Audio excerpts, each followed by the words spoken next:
नमस्कार साथियों, आज पढ़ेंगे हम इलेक्ट्रिक शॉक कैसे लगता है और इलेक्ट्रिक शॉक किस किस पर निर्भर करता है। तो सबसे पहले भैया इलेक्ट्रिक शॉक निर्भर करता है भैया किस पर? वोल्टेज पर निर्भर करता है, करंट पर निर्भर करता है और भैया रजिस्टेंस पर भी निर्भर करता है कि रजिस्टेंस कैसा है ना। तो अपन एक एक करके पढ़ेंगे भैया कि कैसे निर्भर करता है। तो देखो भाई,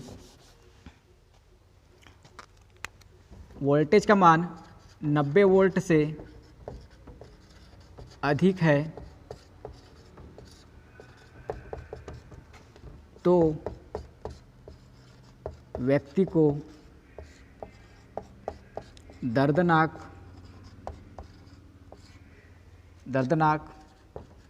झटका लगता है। समझ में आया क्या भाई? अगर वोल्टेज का मान क्या है 90 वोल्ट से अधिक है तो झटका कैसा है भैया? दर्दनाक है। और दूसरा देखो भैया, दूसरा क्या अपने पास में भैया? दूसरा अपने पास में क्या? करंट। दूसरा क्या अपने पास में? करंट। तो भैया करंट प्रकार के देखो भैया, पहले करंट का मान लो भैया 10 मिली एम्पियर है, या मान लो 20 मिली एम्पियर है, या मान लो 50 मिली एम्पियर है। सब में करंट क्या होगा भैया? अधिक होगा। और यहाँ मान लो कितना भैया? 300 मिली एम्पियर। समझ में आया क्या? तो याद रखो भैया 10 मिली एम्पियर में क्या होता है? हल्का सा करंट, मतलब मांसपेशियों में संकुचन। मांसपेशियों में संकुचन। दूसरा क्या है भैया? 20 मिली एम्पियर। 20 मिली एम्पियर में क्या है भैया? दर्दनाक झटका। 20 एम्पियर में क्या है? दर्दनाक झटका। और बात करें भैया 50 मिली एम्पियर की, तो 50 मिली एम्पियर में भाई हृदयघात की संभावना होती है। क्या होती है? हृदयघात की संभावना होती है।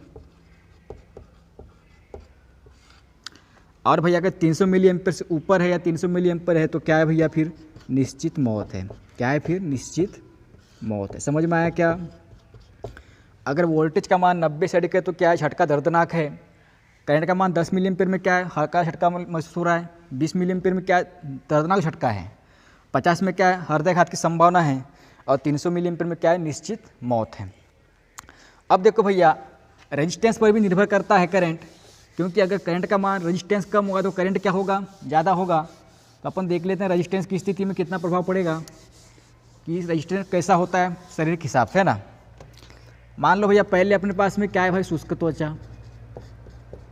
पहले क्या है? शुष्क त्वचा। फिर अपने पास में क्या है? गीली त्वचा।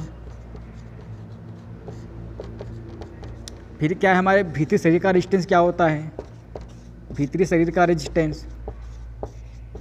फिर क्या है? हमारे कान से कान तक। क्या है? कान से कान तक।